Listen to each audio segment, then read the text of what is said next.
Lando Norris comes home to take third and another podium in Formula One. Woo! Monaco, baby. Monaco podium. Every Formula One driver has two principal engineers. There's the senior race engineer, who's kind of in charge of everything, but mainly to do with the performance of the car. And then there's the performance engineer, whose sole focus is helping the driver drive the car quicker. Lando Norris tends to get quite attached to his performance engineers. Remember Jarv? Jarv, from the bottom of my heart, and thank you for everything you've done. Are you crying? But how does he help him drive quicker? Shape 5 and 4. Okay, Jose, how do you do it? How do you make the driver go faster? What are we looking at? Well, what we are looking at is a comparison of two drivers, blue driver and red one. Right. And we try to understand, okay, why the blue driver is quicker through this corner compared to the red one, and how we can improve to get closer, or even improve what the blue driver is doing.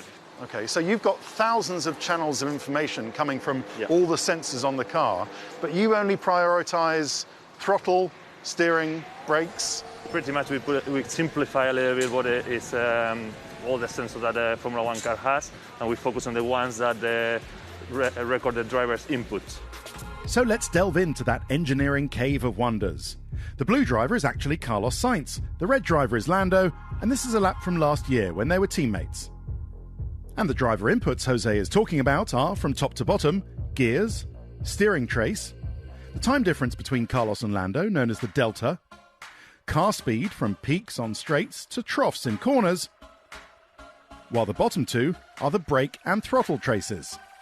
The lines tell Lando that here and here he goes into the corner too quickly. The squiggly red line on the steering trace is him correcting the steering wheel, so it ends up that he's slower on the exit than Sainz. Here Norris brakes harder, and the red V being just above the blue V proves that this works. Lando is quicker through the apex of the corner, so gets a faster exit. Sainz a faster exit. Sainz has his own back in the high-speed section, where Norris has too little lift off the gas. While Jose would no doubt point out to Lando that Carlos is lighter on the brakes at the end of the lap, which means that the Spanish driver is quicker on the start-finish straight. So the secret of Lando Norris's success is that A, he's willing to listen, B, he rapidly understands everything, and crucially C, he can interpret what he sees to physically changing his driving style to adapt and improve. And not every driver can do that so easily.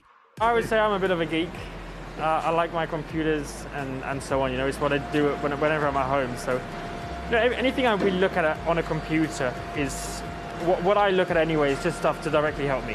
Whatever you're looking at, you kind of have a good idea of what that other driver's doing or what you did on a different lap. And you're able to think of it and almost visualize it in a quick way before you go out, so you have a bit of an idea of what you need to be doing when that time comes. So the next time you then go out, you just try it, and you kind of get to a point where sometimes it's very difficult to do, sometimes you just get it first time and you can adjust, but sometimes it takes laps and laps or a session or more, or a weekend to try and adjust to a different driving style because it's not natural for you.